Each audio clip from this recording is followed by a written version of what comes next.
জিলাৰ শিৱসাগৰ জিলাৰ বানগ্ৰস্ত অঞ্চল পৰিদৰ্শন কৰিছিলোঁ। আজি মই গোলাঘাট জিলাৰ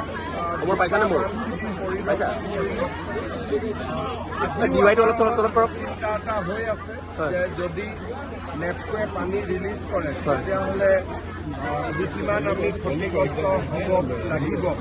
গতিকে মই জিলা প্ৰশাসনকো সতৰ্ক কৰি দিছোঁ যাতে আজিৰ দিনটোত আমি অলপ সাৱধানে থাকোঁ, কাৰণ 12টা বজাত তেওঁলোকে গেট খোলা কথা খুলিলে আমাৰ ইয়ালৈকে সৰুপথাৰ আদি অঞ্চলত মাজনিশা পানী আহিব। মই সৰুপথাৰৰ বিধায়কৰ লগতো আলোচনা কৰিছোঁ যাতে সাৱধানতাৰ কাৰণত ৰাইজক যাতে আমি অলপ ওখ জেগালৈকে আনিব পাৰোঁ। বাকী দুৰ্দশাগ্ৰস্ত ৰাইজক, বানপীড়িত ৰাইজক আমি যিমান পাৰোঁ আমি সহায়ৰ হাত আগবঢ়াম। কেন্দ্ৰীয় গৃহমন্ত্ৰী অমিত শ্বাহেও খবৰ লৈছে। কেন্দ্ৰীয় গৃহমন্ত্ৰী ডাঙৰীয়াই মোক টেলিফোন কৰিছিল। তেখেতে কৈছে আজি নহ'লে কালি ইণ্টাৰ মিনিষ্ট্ৰিয়েল টীম তেওঁ পঠাই দিব যাতে আমাৰ যি ক্ষয় ক্ষতি হৈছে তাৰ বুজ ল'ব পাৰে আৰু ৰাজ্য চৰকাৰক অতিৰিক্ত প্ৰয়োজন হ'লে সহায় দিব পাৰে। মই গৃহমন্ত্ৰী ডাঙৰীয়াক ধন্যবাদ জনাইছোঁ। আৰু কিন্তু এইবাৰ যিখিনি ক্ষতি হৈছে বিশেষকৈ চৰাইদেউ, শিৱসাগৰ, যোৰহাট জিলাত যথেষ্ট বেছি ক্ষতি হৈছে আৰু গোলাঘাটৰো ডেৰগাঁও অঞ্চলত যথেষ্ট বেছি ক্ষতি হৈছে। ৰাইজক আমি পাৰ্যমানে সহায় কৰিম। ক্ষতিপূৰণৰ বিষয়ে কিবা কৰিছে? আমি যিমান পাৰোঁ সহায় কৰিম। যিহেতু আপুনি আজি বোকাখাত সমজিল্লাৰ নুমলীগড় এই সাহায্য কেম্পলৈ আহিলে বানপীড়িতলৈ, কি ক'ব?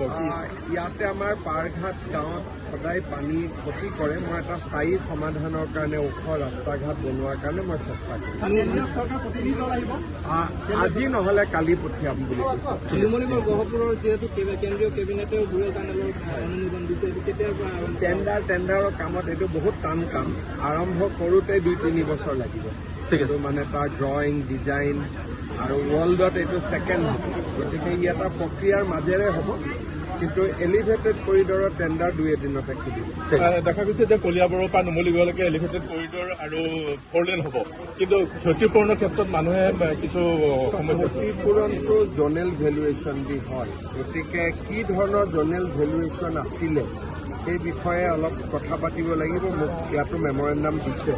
কিন্তু ইউজুৱেলি সমস্যা এইটোৱে যে জনেল ভেলুৱেশ্যনটো যদি কাৰেক্ট কৰি ৰখা নাযায় তেতিয়াহ'লে ই মানে এটা সমস্যাৰ ভিতৰত পৰি যায়।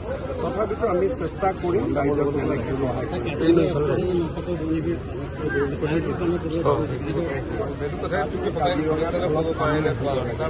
অসুবিধা হয়। আমি নজৰ ৰাখিছোঁ, কিন্তু বানপানীৰ পৰিৱেশটো পাৰ হৈ যোৱা নাই। সম্পূৰ্ণ আগষ্ট মাহটোতো পানী অহাৰ সম্ভাৱনা থাকে। গতিকে কাজিৰঙাৰ কৰ্তৃপক্ষৰ লগত আমি যোগাযোগত আছোঁ। যি ধৰণে পাৰোঁ আমি সহায় কৰিম। ঠিক আছে। হ'ব ছাৰ।